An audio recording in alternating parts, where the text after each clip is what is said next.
Dai pa maako kan dating komedyanteng si Alan Padua o mas bistado sa apod na Mura na nawara ning garubulaan sa iyang mga naipundar kan siya an artista pa.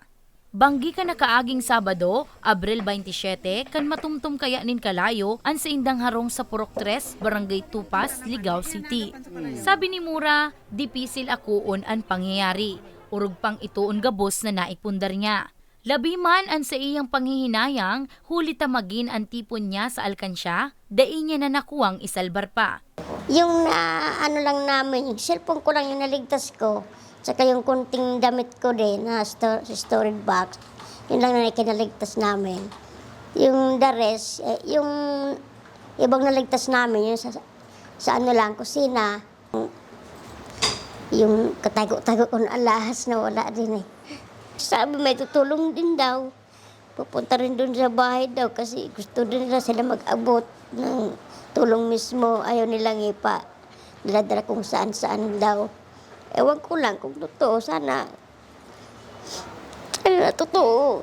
Sigon kay Senior Fire Officer Juan Leo Buenafe, ang Chief Investigator kan Ligao Fire Station, Lunes, Abril 29 na kan maireport sa inda ang insidente. Basado sa investigasyon, nagmakot nin bunot ninyog ang ama kan komedyante sa kamautan na mapaluwasan mga sugod na yaon sa ikaduwang eskalon kan pamilya Padua. Alagad, makalihis ang 5 oras, nagbungkaras na ang kasulo. Gibo sa light materials ang ibang porsyon kan harong, kaya marikas da ang luminakop ang kalayo. Nasa fuwerang lugar man ang harong, kung sain sulamenting motor sanaan kaya makalaog. So, pumunta po kami doon. Then, after that, tanghali. So, naabutan nga po namin na yung area doon na kung saan talagang based doon sa nakita namin, talagang tupok po yung bahay nila na kung saan yung bahay nila ay mayroong sukat na 162 square meter. So, kung titinan po natin kung yung area is talagang hindi naman talaga pupuntahan ng kahit na kasi although it is cemented, but then may mga obstruction po na kakanin doon sa daan natin na kung saan mahihirapan talaga yung payawan natin. Total na 243,000 pesos ang pigkakarkulong danyos kan insidente. Maswerte sana na mayong nadanyaran na buhay. Mientras tanto, tulos man na nagpaabot nin tabang ang Ako Bicol Party List sa dating komedyante. Ngani dawa pa paano, mabawasan ang gabat kan purpasan na problema kan pamilya Padua. So apisar kang nagtao kita kay cash assistance, kay Mura, yaon man so pagtao ki asistensya, hali sa Departamento kang Social Welfare and Development Office. So, tatabangan ka Ako Bicol Party List, si Mura bilang sarong Bicolano.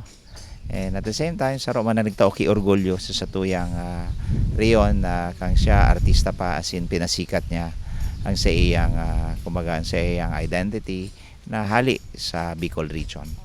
Kay Mura day mawaran ki pag-asa. Aram ko dakulo na ang inagihan niyang trahedya. Talagang life is a struggle.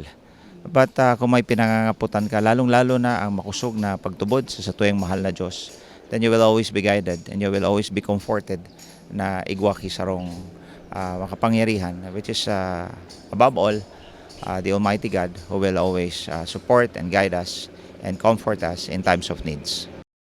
Sa presente, para mientras na nakikisirong sindamura sa saindang kapariente sa nasambit na syudad.